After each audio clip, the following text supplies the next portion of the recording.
to Alive and Juicy. I'm Chef Dr. Deandra, a naturopath and raw food chef. And I'm in the kitchen today to show you how to make a luscious chocolate mousse torte, quick and easy, a dessert that everyone is sure to love. And in order to do that, we're going to start with the basic crust. Okay, so here we go. Today, in the food processor with an S-blade, we're going to put some pecans. We're using almond meal pulp today. Now this particular almond meal has been left over after making almond milk.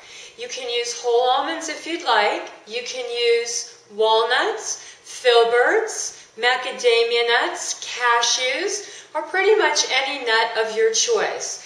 I just happen to have this almond pulp and I'm combining it with the pecans today.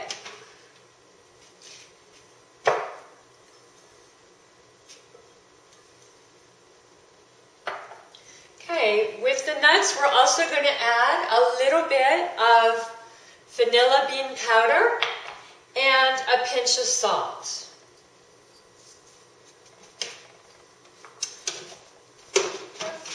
Now we're just going to combine or process these nuts until they're totally in a pulp. Here we go. Okay, when you hear the sound change, that's your signal to be aware that your nuts are just about finished processing. The one thing you don't want to do with nuts is over-process them, whether they're in the blender or in the food processor, because it will break them and the oil will come out and you won't have a good crust or a good consistency product. So the nuts are finished and we have a nice pulp. So to that pulp, we're going to add some medjool dates that I've taken the pits out and halved, and they're nice and soft. And with these today, I've added just a few apricots that are also nice and soft, and I've cut in half. So we're going to add those right in, and then we're going to process again. Okay, our dough is finished, so we're just going to take it out of the processor and we'll be ready to put it into the tart pan. Now, what we're looking for is dough that is sticky. When you push it together with your fingers, it stays. That's the type of dough we're looking for. Now, today we're going to use a 9-inch tart pan with a removable bottom. And inside the bottom, I have I've cut a sheet of parchment paper to fit it, and therefore when you unmold it, it will just slide right off onto your serving plate. If the 9-inch tart pan is a little too big for you, you can also get these cute little 4-inch or 5-inch ones and make yourself 2 or 3 of these, and then use the rest of the dough for your cookies. So we're just going to take the dough and put in our pan, kind of flatten it out a little bit.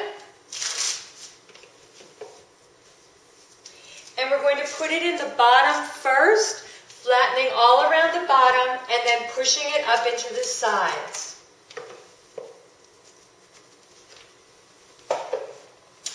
Okay, so we just want to flatten it all along the bottom with the palm of your hand.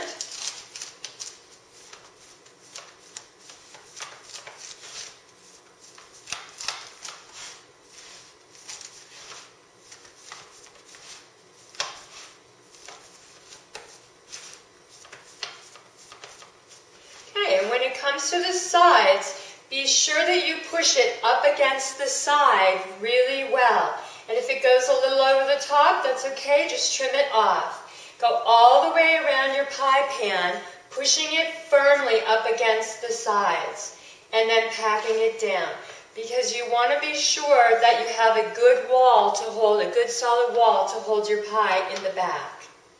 And just go all the way around your pie, firming up the bottom and the sides. Now that we've gone and flattened it all the way around the bottom, good and firm with our palm of our hand, we've gone around the sides and pressed it firmly into the sides and leveled it out. We're finished and we have a beautiful basic crust.